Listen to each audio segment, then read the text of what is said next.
capítulo 2, versículo 1 al 3, hoy vamos a estar hablando y estudiando, y mi tema es el peligro del pseudo cristiano. Lo vuelvo a repetir, el peligro del pseudo cristiano. ¿Sabes? Los fraudes más eficientes, y ahora en esta carta hemos hablado de fraudes, nos hemos sentido defraudados y hemos compartido cómo nos han defraudado quizá económicamente a algunos, pero los fraudes más eficientes y dañinos son aquellos que tienen la cualidad de parecer genuinos. Eso es lo que lo hace peligroso, porque parece algo tan obvio y bueno o genuino que uno cae fácilmente.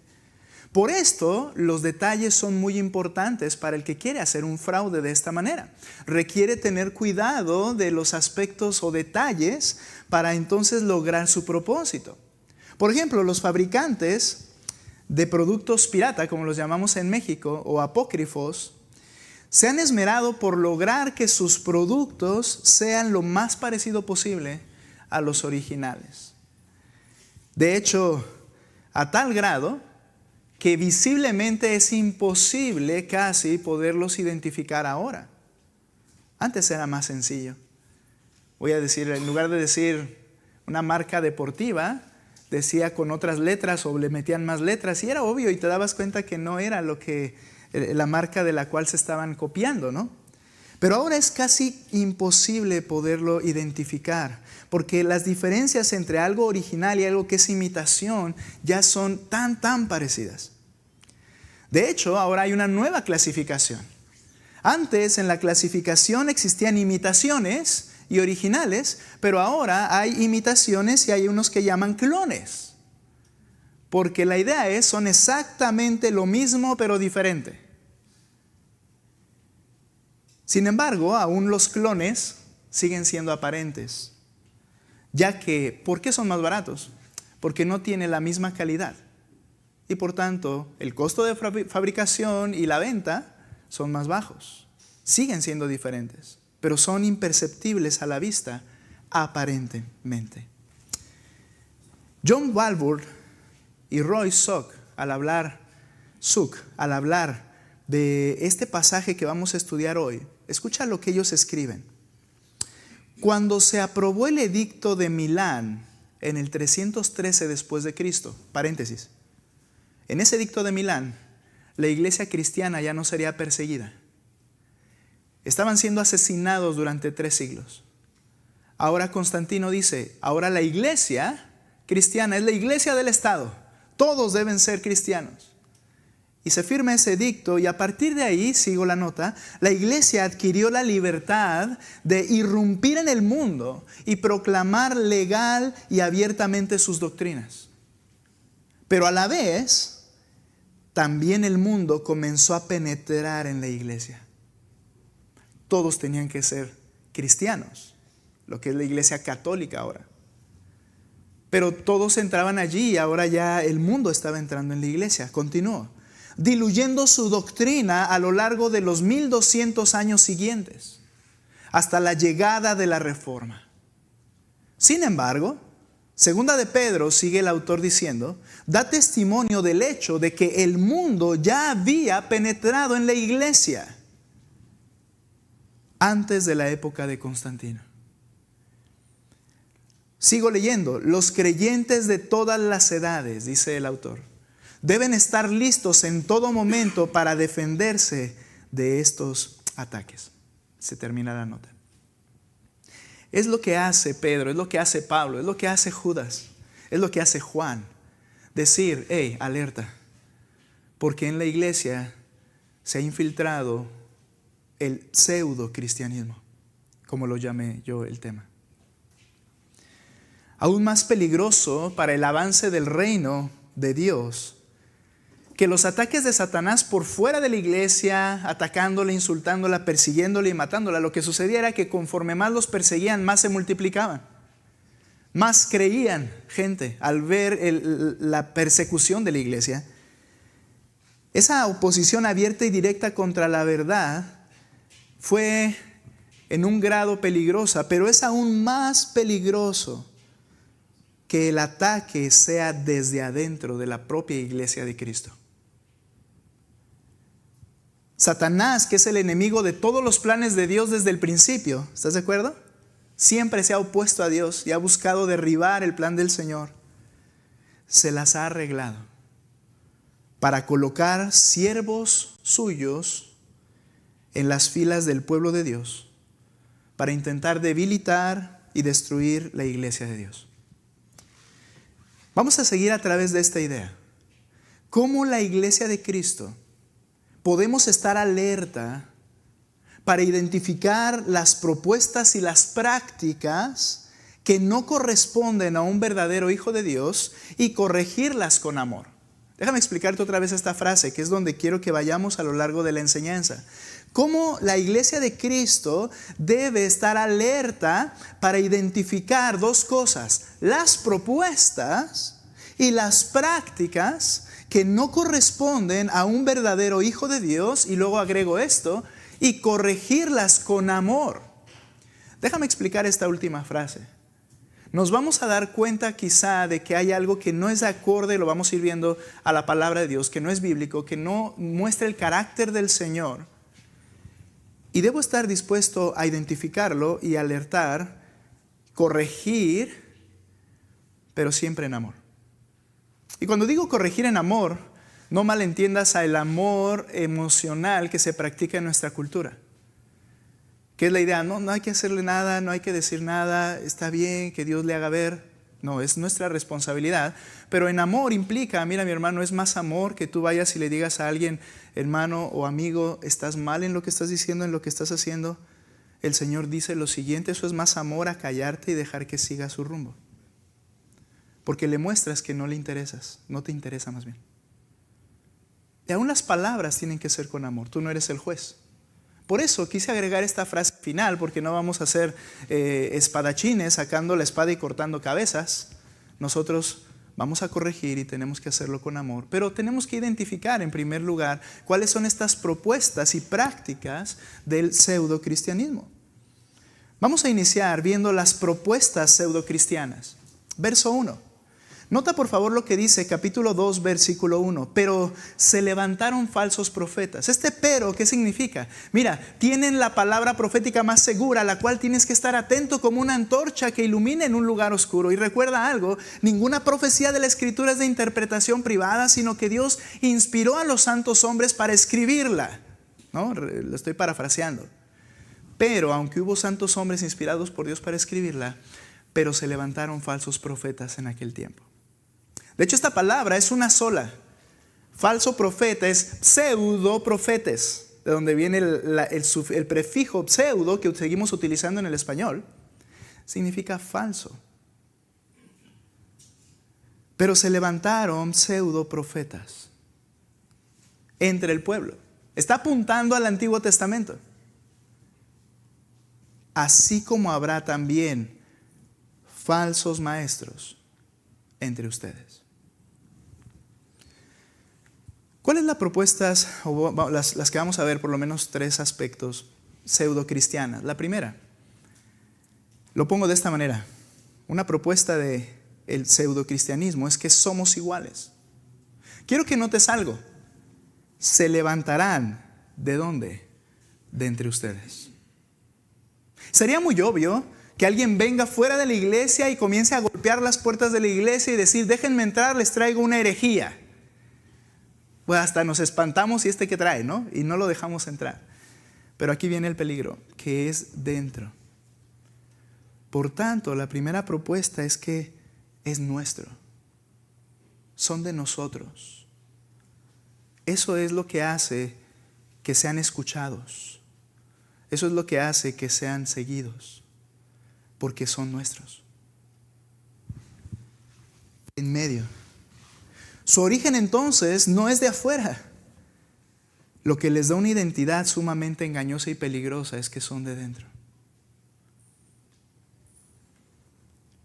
Dios advirtió, cuando dice a este texto, se levantaron falsos profetas, Dios advirtió al pueblo de Israel acerca de los falsos profetas. ¿Quieres ir conmigo a Deuteronomio 13?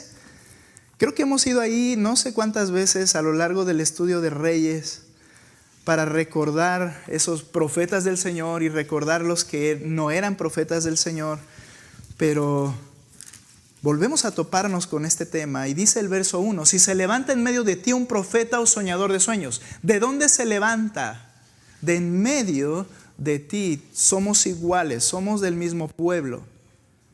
Y se levanta uno, un profeta o soñador de sueños. Recuerda que en el Antiguo Testamento los profetas era el que hablaba públicamente la palabra de Dios, eso implicaba, pero a veces el Señor les hablaba a ellos por medio de sueños, visiones, lo que ellos tenían que ir a profetizar.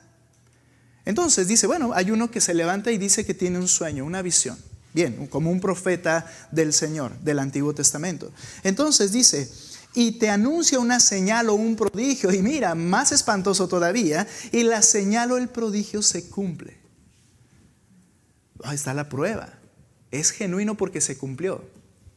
Y enseguida, mira lo que dice, acerca del cual él te había hablado diciendo, ¿qué es el anuncio de ellos? Y lo iremos viendo. Vamos en pos de otros dioses, a los cuales no has conocido, y sirvámoslos. ¿Qué dice el 3? No darás oído a las palabras de ese profeta o de ese soñador de sueños, porque el Señor tu Dios te está probando para ver si amas al Señor tu Dios con todo tu corazón y con toda tu alma.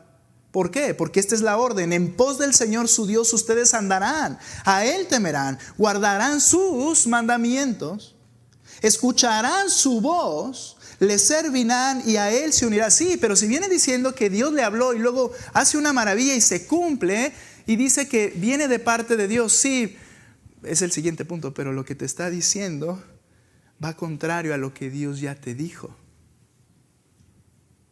Qué maravillosa verdad, Dios no cambia. Él no va improvisando en la marcha. Entonces, aunque veas fuego del cielo descender, pero te están diciendo algo que bíblicamente ya sabes que no es así, no porque le funcione, no porque sea lo que está experimentando, practicando, quiere decir que Dios haya cambiado de parecer. Cuidado. Bien, estamos aún en el Antiguo Testamento, pero ahí está el principio. Vas a guardar lo que Dios dice en su palabra. Hay muchas religiones, mis amigos, que nos acompañan hoy aquí. Hay muchísimas religiones y cada uno puede anunciar a su manera, y hay una confusión enorme, estoy de acuerdo, en saber quién es la verdad y quién es mentira. Pero ¿sabes cómo puedes saber quién es verdad y quién es mentira? Si está de acuerdo a la Biblia. Porque no importa qué tan grande sea tal religión, si lo que enseña no está de acuerdo al carácter de Dios y a su palabra, es del diablo, sin importar qué tan grande sea tal religión. Yo fui católico, amigos, también. Y yo creía todo lo que me enseñaban, pero después me di cuenta que no estaba la palabra de Dios. Entonces, es eso lo que es la condicionante. Sigo leyendo, vamos a avanzar esta porción. Pero a ese profeta o ese soñador de sueños, verso 5, se le dará muerte, por cuanto ha aconsejado rebelión contra Dios. Lo contrario, que te sacó de la tierra de Egipto, te redimió de casa de servidumbre para apartarte del camino en el cual el Señor tu Dios te mandó andar. Así quitarás el mal en medio de ti. Está la instrucción en el Antiguo Testamento. ¿Qué se debía hacer? Observar, escuchar lo que está enseñando y entonces deliberar qué es lo que está este profeta. Si es pseudo profeta o un genuino profeta del Señor, y después tenían que actuar, ¿cierto? Cuando viene el tiempo de la iglesia, Pablo advierte de la misma amenaza al pueblo de Dios ahora que somos la iglesia. Nota cómo le dice en Hechos capítulo 20. Y no solamente le habla a una iglesia en particular, sino de hecho está hablando a los propios pastores de las iglesias, particularmente de la iglesia de Éfeso. Y él los junta y les dice lo siguiente en Hechos 20, 28. Tengan cuidado de sí mismos. Esto me alerta y me debe hacer temer. No tengas cuidado de los demás. Empieza por ti, porque ¿sabes una cosa? Te puedes estar engañando a ti mismo. ¿Qué verdad tan amenazadora, no crees? Y tan preocupante. Muchas veces estamos pensando en los demás o viendo si los demás aprueban o no lo que yo estoy haciendo. El punto es, dice, tú tienes que verte a ti mismo porque en nuestro corazón hay un grado de engaño que es peligroso. Y le está hablando a pastores, no era el nuevo en la iglesia, eran los pastores de Éfeso. Tengan cuidado de sí mismos, la labor de un pastor, de toda la congregación, en medio de la cual fue el Espíritu Santo el que los ha hecho supervisores o pastores o obispos para pastorear la iglesia de Dios, la cual Él compró con su propia sangre. Él es el dueño de esa iglesia. Mira la afirmación 29. Sé que después de mi partida vendrán lobos feroces, escucha, entre ustedes, que no perdonarán al rebaño. Sus intenciones son muy claras porque su única intención es su propia satisfacción. Y cuando soy yo primero, que los demás truene. No me importa. Yo quiero lograr mi propósito. También, verso 30, de entre ustedes mismos. Hace un énfasis ahora muy claro. La primera era como de entre ustedes, la iglesia, pero luego de entre de ustedes mismos, pastores. Imagínate, y Pablo había instruido a cada uno personalmente. Les dice más adelante, de día y de noche estuve con ustedes en sus casas, enseñando, explicando, capacitando a los pastores, pero aún de entre ustedes van a surgir. Y dice lo siguiente, algunos hablando cosas perversas, propósito para arrastrar a los discípulos tras ellos. Por tanto, estén alertas, recordando que por 3 años, de noche y de día, no cesé de amonestar a cada uno con lágrimas. ¿Cómo darnos cuenta? ¿Cómo darnos cuenta? Ya lo mencionamos. Nos lleva a la segunda propuesta del pseudocristianismo o del pseudocristiano. La primera, somos iguales, somos del mismo. No tienen por qué de una manera hacer división o juzgarnos. Somos iguales.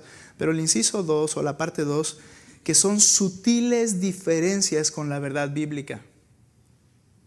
Las propuestas del pseudocristianismo son muy sutiles desviaciones de las verdades bíblicas. Como ya dijimos antes, este es el problema, que van en contra, aunque sea muy sutil, están yendo en contra de lo que la Escritura realmente está diciendo. Mira cómo las llama el apóstol Pedro. Versículo 1 donde estamos estudiando. Pero se levantaron falsos profetas en el pueblo, así como habrá también falsos maestros, pseudo maestros entre ustedes, los que enseñan, los cuales encubiertamente, y la idea de esto es como muy sigilosamente, introducirán herejías destructoras. Esta palabra herejía se puede referir tanto a doctrinas muy específicas como simplemente opiniones de esas personas, pero tienen una característica este texto, destructivas. Esa segunda propuesta es que son aparentes verdades, pero tienen una diferencia con la Escritura. Son sutiles. En ocasiones casi imperceptibles, podríamos decir, bueno, pues sí, no se oye mal lo que está diciendo. Esas enseñanzas o opiniones, pero estas enseñanzas o opiniones, dice el texto, son herejías destructoras. ¿Qué quiere decir esto? Bueno, que estas opiniones o enseñanzas conducen a la ruina. Por lo tanto, si conducen a la ruina, son opuestas a la verdad bíblica. ¿Recuerdas lo de Deuteronomio? Si te dice que hagas tal cosa y aunque viste fuego descender, la cuestión es que te está indicando algo que va contra a lo que yo ya dije. Por más sutil que sea, son opuestas a las verdades bíblicas. ¿Cómo, mis amados hermanos, iglesia? ¿Cómo darme cuenta e identificar los pseudo maestros o el pseudo cristianismo? Te dirán o promoverán algo que contradice ya sea el carácter de Dios o una instrucción específica de Dios. Es por eso que es muy peligroso la frase, pues a mí me parece bien. Esa es tu opinión. Esa es tu opinión. Pero ¿qué dice el Señor al respecto de tu opinión? Bueno, yo no lo veo mal, es tu opinión. Pero ¿qué dice el Señor respecto a lo que tú no ves mal? Porque si Él lo ve mal, esto lleva a la ruina. No hay de otra. Yo no lo estoy inventando, lo dice el texto. Siempre esas sutiles herejías llevan a la ruina. Su fin es perdición.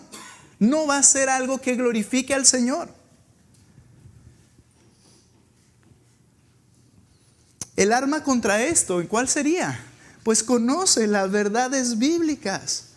Dice la Escritura en 2 Timoteo 3, 16 y 17 que toda la Escritura es inspirada por Dios y te sabes el resto del texto, pero que es útil para edificar.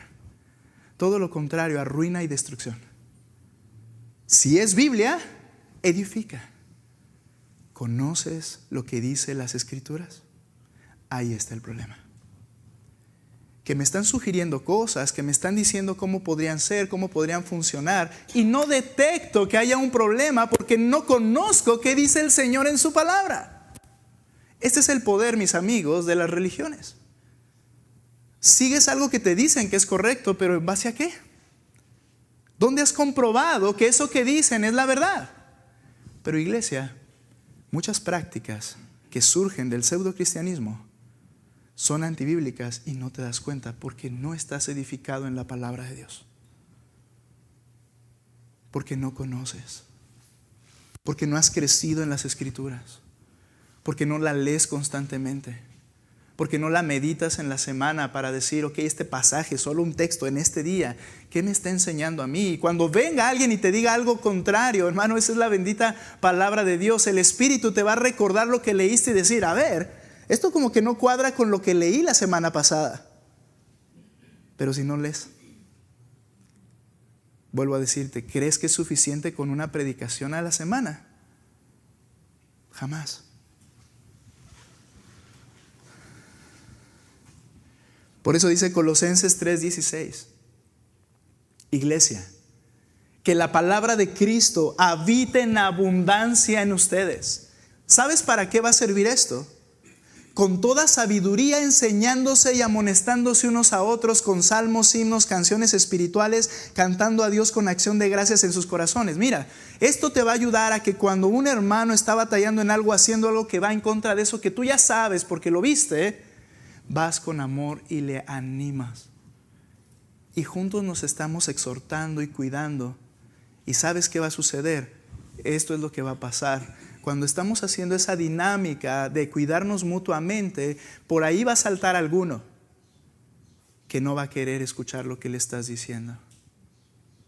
Y se va a resistir a lo que dice la Escritura, aunque claramente se lo demuestres en la palabra. Y es ahí donde tú vas a poder darte cuenta de lo que necesita y la ayuda que necesita esa persona. Porque quizá lo que necesita en primer lugar, lo veremos más adelante, es el Evangelio. Ya que no aprecia la palabra de Dios, sino que es rebelde a ella.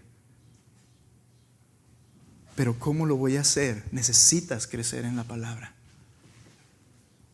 Tú ves a tu esposo, a tu esposa andando en aspectos y decidiendo cosas que no están bien. ¿Qué vas a hacer? ¿Solamente regañarla, enojarte, decirle cosas? No, vas a la Escritura y con amor le dices, mira, mi esposo, mi esposa, como tú le digas, hijo, hija, la Escritura dice esto. Yo veo que tú estás haciendo esto y se contrapone a lo que la Biblia dice. Algo que me ayudó bastante con la cuestión de mis hijos, una frase que leí de un creyente, pero que es muy cierta, entiende que no son tuyos. No es tu hijo, es la creación del Señor que la puso en tu familia para que tú la guíes a mis pies. Por lo tanto, a ese hijo, quien no me da mi identidad viene de Cristo. Ese hijo, quien no es el que me da mi gozo viene de Cristo, no de él o de ella. Ellos no tienen por qué cargar esa responsabilidad. Yo puedo acercarme como una criatura del Señor y decirle, la Escritura dice esto, para que la persona se ponga en contacto con su Creador, no para que haga lo que yo quiero que haga. Ahora, ¿estamos fallando en esto? La primera propuesta es somos iguales. La segunda propuesta son ideas o enseñanzas sutilmente contrarias a la Escritura. Y la tercera propuesta pseudocristiana que veo en este texto es una irreverencia de carácter. Nota lo que dice, por favor, regresa conmigo al pasaje. Dice, ¿introducirán esas opiniones o enseñanzas que llevan a la destrucción? Escucha lo siguiente, negando incluso al Señor que los compró y trayendo sobre sí una destrucción repentina. Negando incluso al Señor que los compró. En este pasaje ha habido una multiplicidad de explicaciones.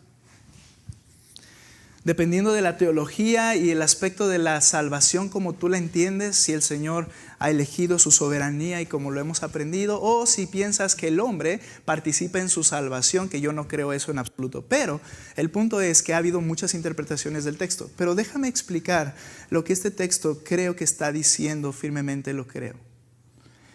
Primero que nada, ¿por qué hablo de irreverencia de carácter? Porque dice el texto, negando incluso al Señor que los compró.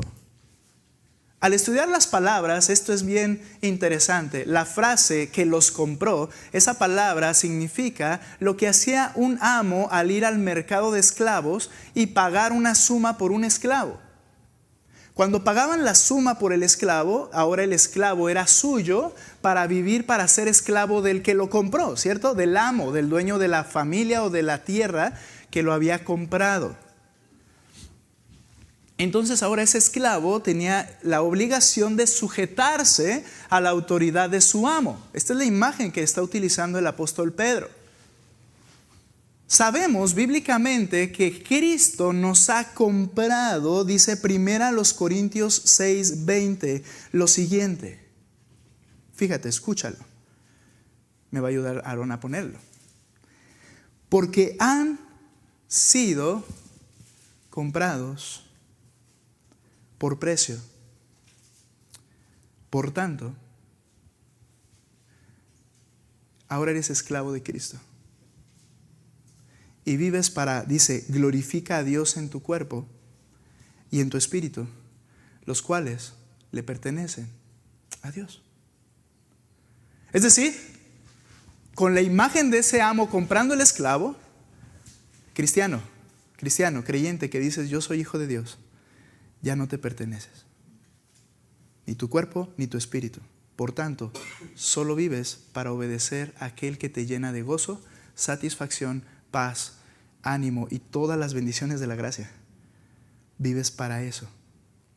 Bien, entendiendo esto, ¿cuál es el punto cuando dice Pedro, negando incluso al Señor que los compró?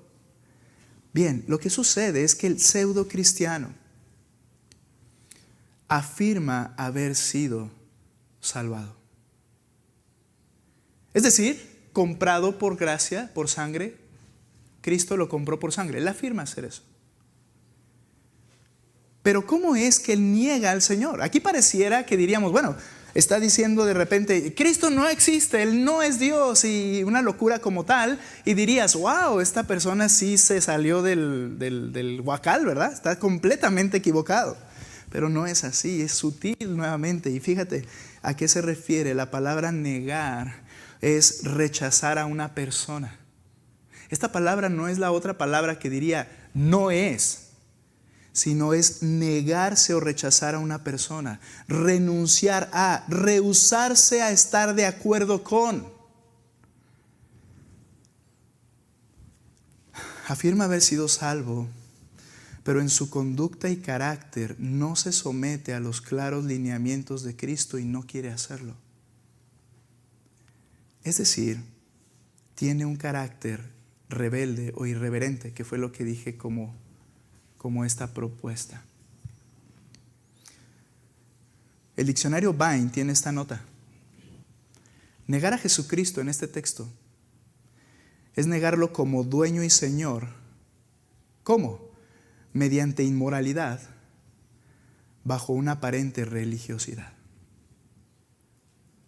El punto es que estos pseudomaestros, y yo lo estoy generalizando a pseudocristianismo o pseudocristiano, puede afirmar que fue comprado, pero no se somete al que lo compró. Y hay algo claro que entiende que no debe hacer, pero dice, no me importa, voy a seguir el mismo camino. Aquí el punto es, hermano, que digamos lo siguiente. A ver, pausa, pastor, iglesia. Hay una pregunta que es válida. ¿Puede un genuino creyente ser rebelde? Por supuesto. Por supuesto. ¿Puede un genuino creyente ser rebelde? Por supuesto. Y esto me da esperanza en muchos sentidos. Pero hay algo más que quiero que comprendas. Pero no permanece deliberadamente en rebeldía por 3 razones. La primera, el espíritu que le gobierna formará en él o ella algo que Dios dijo que el espíritu debe formar en él o ella. ¿Quieres ver conmigo Gálatas 5, por favor? 18. Gálatas 5.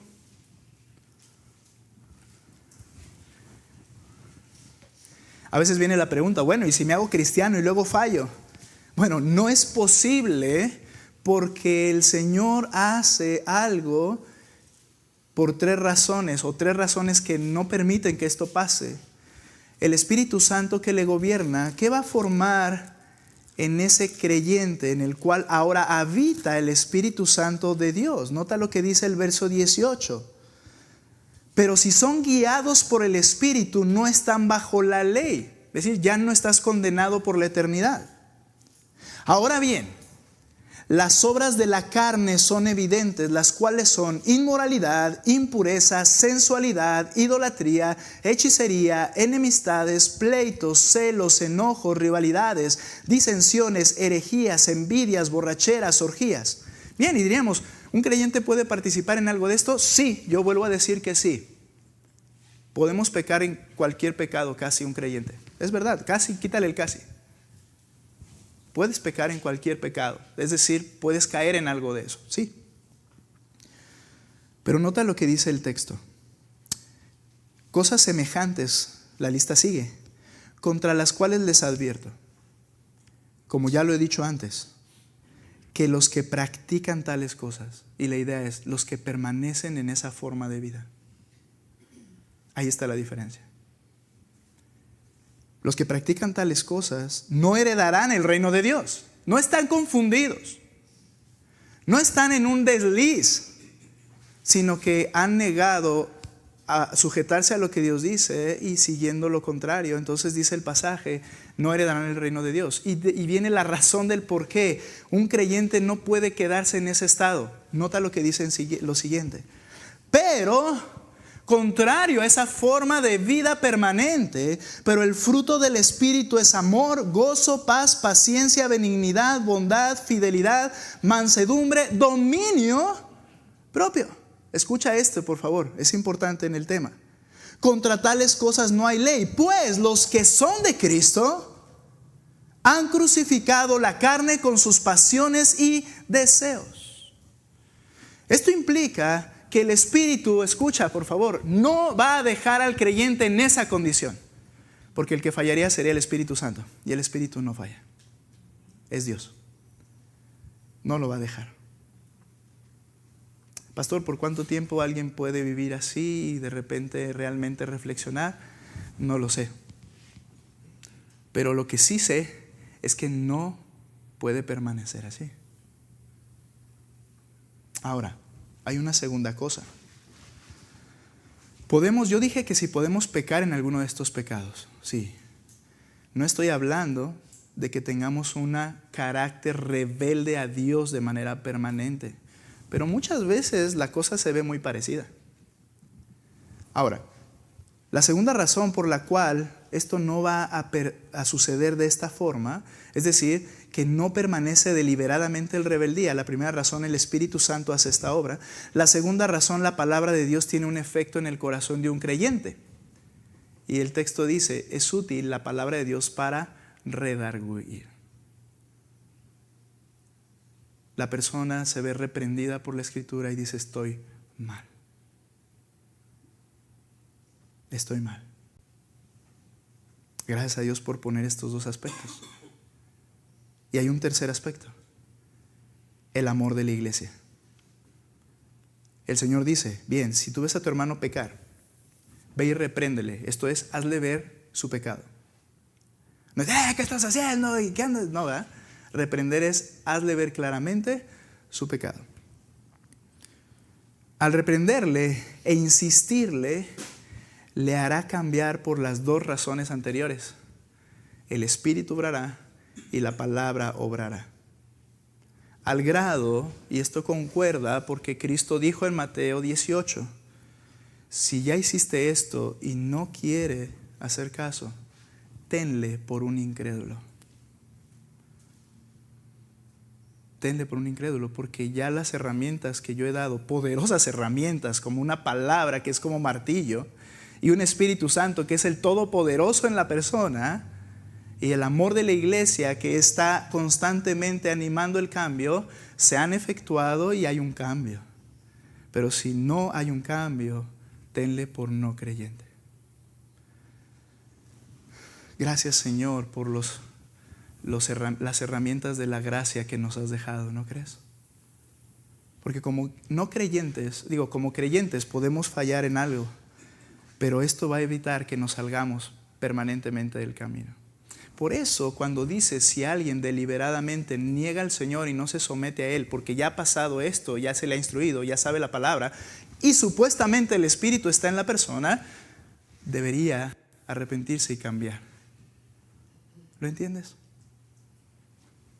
Pero la característica del pseudo cristiano es un carácter irreverente.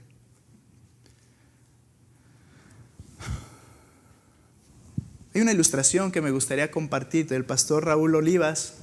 Platicábamos en una reunión de pastores el sábado y hablábamos un poco de este tema. Es el tema que nos tocaba tratar. Y él compartía algo que te lo voy a compartir tal como él lo hizo. Y dice que él, cuando hay personas que mantienen su condición de un pecado, ya les ha exhortado o están recibiendo consejería, dice, yo he llegado a hacer lo siguiente. A esas personas que dicen ser cristianas, creyentes, les dice, Leo, te voy a hacer una pregunta. Algo que nunca va a pasar, pero supongamos que sí pudiese pasar en un creyente. ¿Te darías cuenta si el Espíritu Santo se ha ido de tu vida? Vuelvo a leerlo. Algo que nunca va a pasar, pero supongamos que pudiese pasar. ¿Te darías cuenta si el Espíritu Santo se ha ido de tu vida? Mira, le dije al pastor, voy a usar esa ilustración, si usted me lo permite, porque el tema que vamos a tratar creo que nos ayudaría bastante lo que mencionó. Y él decía, sí, solamente aclárales que la Biblia enseña que cuando tú eres salvado, cuando el Señor te perdona al venir y creer en Cristo y decirle, perdóname mis pecados, Él dice, Efesios 1:13, te sella con su Espíritu y ese sello no se quita. ¿Ok, iglesia? ¿Lo sabes? Amigos, si tú vienes a Cristo, Él te salva y eres salvo para siempre. No se pierde la salvación. Eso enseña la Biblia. Pero el punto es una hipótesis que no va a suceder. ¿Te darías cuenta si el Espíritu te abandona? ¿Sabes por qué es esta reflexión importante? Porque hay creyentes que creen que tienen el Espíritu, pero su forma de vida no da reflejo de que exista. La tercera persona de la Trinidad en ti. Y permanecemos en una rutina y en un ritmo pecaminoso. Y dirías, ¿te darías cuenta si el Espíritu te abandonara?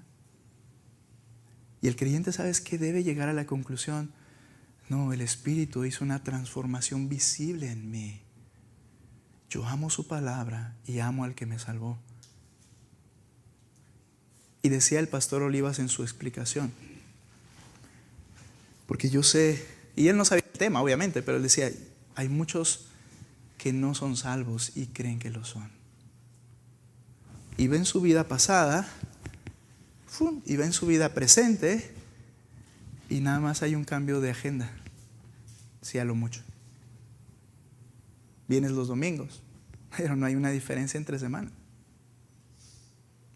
Te has vuelto un buen religioso. Hay católicos bien fieles. Hay judíos que saben la Escritura en porciones tan enormes y que viven vidas piadosas. Si te compararas con ellos, mi querido hermano, ¿podrías brillar como el sol o dirías, pues ahí la vamos llevando igual? Y ellos no son salvos. Ellos no tienen el Espíritu de Dios. Este es el peligro del cristianismo.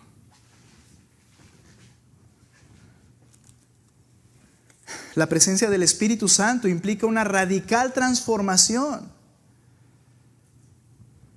Algo que no puede ser reproducido sin el poder de Dios mismo en la vida de un ser completamente incapaz. No se trata de hablar las cosas correctas. No se trata de leer las cosas correctas. No se trata de cantar las cosas correctas. Se trata de ser transformado por las cosas correctas, que es su palabra. Una nota al pie en esto. Estamos viendo las propuestas del pseudocristianismo, pero para que no quede duda, nota lo que dice 2 de Pedro 2, versículo 1 al final. Negando incluso al Señor que los compró, y escucha lo que dice, trayendo sobre sí una destrucción repentina. ¿Cuál es la nota al pie?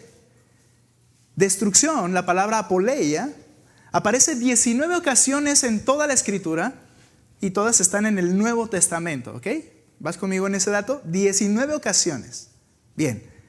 Solamente Pedro en su pequeña carta de 2 de Pedro la utiliza 5 veces el término destrucción. Y significa perdición, muerte, perecer. ¿A qué se está refiriendo? Estas personas no son creyentes. Vendrá destrucción que no se tarda a sus vidas de parte del Señor. Está hablando del juicio final de Dios. No son creyentes. Y te vas a dar cuenta al ir estudiando cómo la usa en capítulo 2 y capítulo 3 las 5 veces. Y siempre está hablando y diciendo, hey, sí, estoy hablando de estos, pero ellos están condenados. Estoy hablando de esto, pero los que se comportan así no son salvos. O sea, está aclarándolo constantemente el apóstol Pedro. Estas personas no son salvas, no son genuinos cristianos que fallaron como todos fallamos. Son personas que permanecen en su rebelión hasta el final de sus días y jamás se arrepienten genuinamente con la intención de cambiar. Como iglesia de Cristo, entonces, debemos estar alerta para identificar las propuestas, pero también las prácticas que no corresponden a un verdadero hijo de Dios y corregirlas con amor. Veamos las prácticas. Versículo 2, por favor. Las prácticas pseudocristianas. La primera, una vida sin freno. Mira lo que dice el verso 2. Muchos seguirán su sensualidad. Me voy a parar ahí. Esta palabra selgia, sensualidad, habla de libertinaje, habla de lascivia, habla de indecencia. En otras palabras, por eso lo puse así, ausencia de freno. Quiero recordarte algo, por favor. ¿Qué produce el Espíritu Santo en el creyente cuando viene a habitar en el creyente? Dominio propio, freno.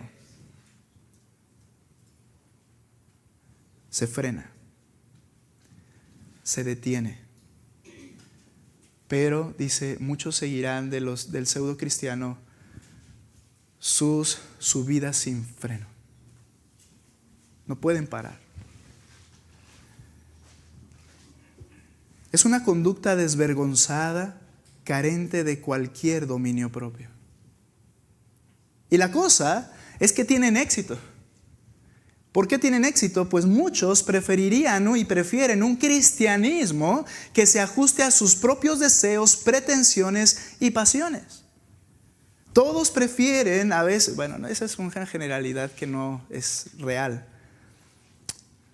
¿Es atractivo? Una vida en la que lo que se satisfagan sean tus deseos. Por eso debe chocarnos en la mente cuando a mí me parece, a mí me gusta, no me parece mal, y este tipo de argumentos, porque están basados en tus deseos, no en lo que la Biblia dice. Y eso es muy popular, y eso es muy atrayente para los pecadores, ¿no es cierto? Voy al cielo y vivo como el diablo, pero voy al cielo. Qué atractivo es. Por eso el apóstol Pablo le enseñó la cura contra este mal a Timoteo. Y le dijo en 2 Timoteo capítulo 4 versículo 1, al escribir esta segunda carta también ya por morir el apóstol Pablo, Y le dice en esta carta lo siguiente. 4:1. En la presencia de Dios y de Cristo Jesús, que ha de juzgar a los vivos y a los muertos por su manifestación y por su reino, te encargo, Timoteo, solemnemente, predica la palabra. Insiste a tiempo y fuera de tiempo. En otras palabras, cuando quieren y cuando no. Cuando tú quieras y cuando no. Amonesta, reprende, exhorta con mucha paciencia y Biblia, instrucción. Le tienes que mostrar dónde dice. Porque vendrá tiempo cuando no soportarán la sana doctrina, sino teniendo comezón de oídos conforme a sus propios deseos, se amontonarán o acumularán para sí maestros y apartarán sus oídos de la verdad y se volverán a los mitos. Y sabes una cosa, cuando predicas la verdad, garantía, esto va a traerte problemas. Por eso le dice enseguida, pero tú sé sobrio y sufre penalidades, haz el trabajo. Ahora, hermanos, ¿notaste que dice el pasaje? Vendrá tiempo donde hay una comezón de oír. ¿Qué es la comezón? La comezón es la manera más sencilla de expresar una pasión. Me da satisfacción eso. Y voy a buscar maestros que me aprueben en esa satisfacción. Mi amado hermano, nunca te vayas de la iglesia porque no te prediquen la verdad. Nunca te vayas porque quieras oír a alguien que esté de acuerdo contigo. Muchas iglesias, aún de nuestra pequeña región, se han creado porque alguien no estuvo de acuerdo con otro alguien.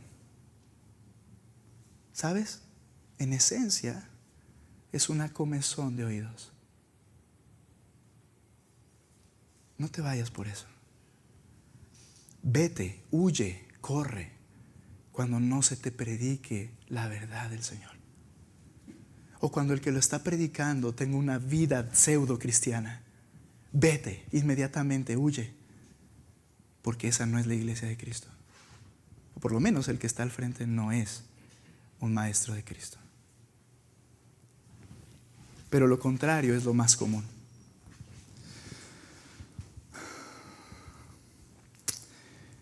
Una vida sin freno. Ahora, quiero decirte algo. Si tú, el Espíritu en este momento te está enseñando, yo soy un pecador, y esto me describe perfectamente, quiero decirte con amor, ven a Cristo para ser perdonado. Hoy puedes venir a Cristo y ser perdonado absolutamente. Pero no solo perdonado, limpiado, transformado de una manera radical y capacitado para vivir una vida diferente por su Espíritu Santo. Ven, porque no hay pecado que Él no pueda hacer. Tienes el poder, su sangre, para perdonarlo. Sí, pero yo he engañado a Cristo durante años diciendo que soy y no soy. No importa. Él murió en la cruz por ese pecado también. No permitas, no sigas en el mismo camino. Ven a Cristo y hoy recibirás perdón. Ahora, otra práctica pseudocristiana, antes de que se me vayan todos y termine predicando yo solo aquí en las bancas. No, gracias hermanos. Dice, excitan el rechazo al evangelio. Esta es otra práctica. Ahora estamos hablando de prácticas, una vida sin freno, y excitan el rechazo al evangelio de Cristo. Nota lo que dice el pasaje. Verso 2. Muchos seguirán su sensualidad. Esto habla de deseos y pasiones. Y por causa de ellos, el camino de la verdad será blasfemado. Hermanos, hay que entender que Satanás y el mundo que está bajo el gobierno de Satanás, todo el mundo de pecadores muertos de donde nosotros vinimos, observan atentos al pueblo de Dios. Eso es lo que hacen desde siempre. Observan a su iglesia. Observan la obra del Señor en la historia. ¿Sabes para qué? Para poder denunciar que Dios es un mentiroso y que su obra no existe. Ese es el deseo de Satanás, demostrar que es un fraude Dios cuando Él es el propio fraude. Pero es lo que intenta hacer. Entonces siempre el pueblo de Dios está bajo la observación de Satanás y su mundo. listos para insultar a Cristo y tacharlo de mentiroso. Solo puedes y debes recordar a Job. Cuando el Señor permite que Satanás venga frente a él, le dice: ¿dónde andabas? Dándole vueltas al mundo. ¿Y para qué? ¿No has visto a mi siervo Job? Intencionalmente Dios le pone enfrente en la cara a un creyente transformado por gracia y le dice: ¿no has visto a mi siervo Job cómo él vive? Él lo hace solamente porque tú lo beneficias, pero quítale todo. Y el Señor, en pocas palabras, le quitó todo y al final en la cara le enseñó: ¿ves lo que yo puedo hacer por gracia? Ahora, el que la sufrió fue Job y nadie le avisó. ¿Por qué? Esa fue la realidad. Pero Dios fue glorificado por una vida transformada. Velo. Esa es la labor de Satanás y el mundo. Están observando a la iglesia. No, mi amado hermano, aunque seamos una iglesia pequeña, te están observando. Y están listos, si es posible, para denunciar que Dios es un mentiroso. Bien, esta vida licenciosa que se parece por completo al mundo hace que ellos vean y digan: esto es cristianismo, mejor me muero así. Este que me defrauda es cristiano, mejor así me quedo. Este que me miente es cristiano, pues yo también miento. Este que vive de esta manera y su relación familiar y todo lo que tú quieras te están observando, yo así mejor me quedo. Y lo que está pasando es que están diciéndole a Dios mentiroso. No es verdad que transformas vidas. No es verdad que tu sangre causa una regeneración. No es verdad. Eres un mentiroso. Pero dice el texto, es por causa de estas personas.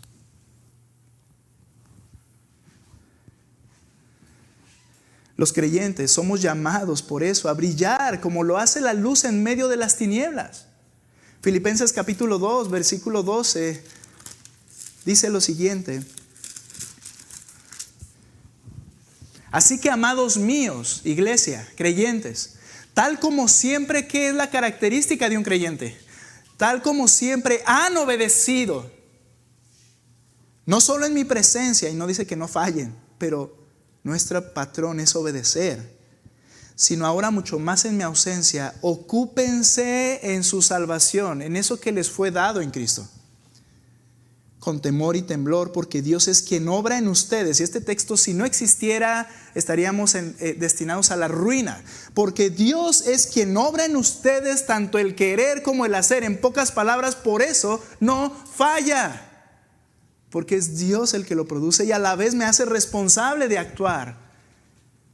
Y dice en siguiente: hagan todas las cosas sin murmuraciones ni discusiones, escucha, para que sean irreprensibles y sencillos, hijos de Dios sin mancha o tacha, en medio de una generación torcida y perversa, en medio de la cual ustedes resplandecen como luminares en el mundo, sosteniendo firmemente la palabra de vida, a fin de que yo tenga motivo para gloriarme en el día de Cristo, ya que no habré corrido en vano ni habré trabajado en vano. El apóstol Pablo dice: imagínate que al final, después de arruinar mi vida, lo digo de una forma, ¿no?, de entregar mi vida para el ministerio y decir: nada de esto fue real,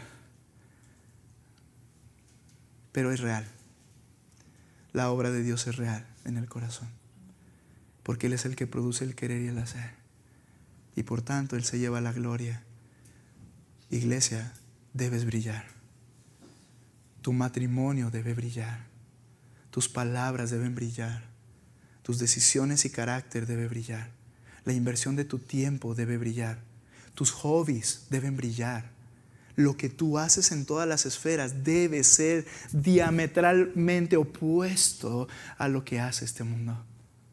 Debes brillar. No te des tantos permisos. Usa el dominio propio, porque debes y debo brillar. Para eso el Señor me salvó. Paradójicamente nos observan para criticar y será el medio que Dios usará para crear una sed en ellos y decir: yo quiero lo que ellos tienen, yo quiero lo que esa persona tiene, yo deseo y necesito lo que se le ve a él. Paradójicamente, los que observaban para denunciar caen a los pies de Cristo por el testimonio de su pueblo y la obra del Espíritu Santo. Y termino con la última práctica pseudo cristiana: el objetivo de la riqueza. dinero. Mira lo que dice 2 de Pedro capítulo 2, verso 3. En su avaricia los explotarán con palabras falsas. El juicio de ellos, nuevamente, desde hace mucho tiempo no está ocioso, ni su perdición, destrucción, la misma palabra que dijimos, no está dormida, es decir, llegará. Ahora, su objetivo es la riqueza. Si bien en el pseudocristianismo, lo que hemos visto y lo que se describe podría calificar a cualquier pseudocristiano, es decir, que dice ser cristiano y realmente no lo es, creo que particularmente esto podemos aplicarlo exclusiva o más enfáticamente a los pseudomaestros, porque ellos buscan un liderazgo, ellos buscan dirigir y que los sigan. Pero ¿cuál es la intención? La riqueza, la avaricia.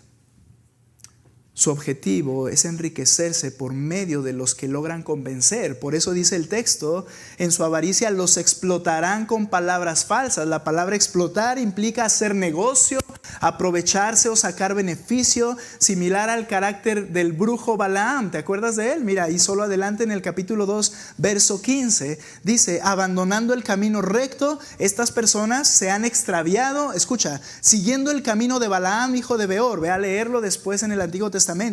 Quien amó el pago de la iniquidad. Me voy a beneficiar aunque esto sea del diablo. Una vez un pastor me decía, no importa de dónde vengan las ofrendas, aunque sean del diablo, pero que lleguen.